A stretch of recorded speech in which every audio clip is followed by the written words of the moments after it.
How did your friend almost ruin your life forever? It was late at night, just me, Pete, and Ryan walking home after hanging out at a friend's house. The streets were quiet, barely anyone around. Then out of nowhere, a guy steps in front of us. I barely had time to process what was happening before I saw him pull something out of his jacket. "Give me everything you've got," he said. My heart dropped. Ryan and I didn't hesitate.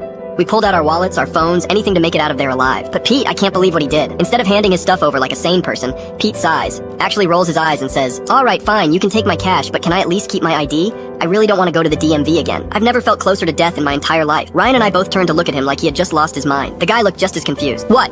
the robber said, staring at him. Pete holds up his wallet, pulls out his ID, and waves it in the guy's face. "Dude, seriously, just take the cash. I don't want to deal with all the paperwork." I was standing there, completely frozen, wondering if this was going to be the way I died. The guy actually tilts his head like he's considering it, and then he hands Pete his ID back. I couldn't believe what I was seeing. I was fully prepared to run, to fight, to do whatever it took to survive, and Pete was out here negotiating. The guy takes the rest of our stuff, tells us to turn around and walk away. We obviously didn't argue. I asked Pete why he would do that, and he said, "I just didn't to wait in the line again. That was the last time I trusted him with my safe." How did your friend almost ruin your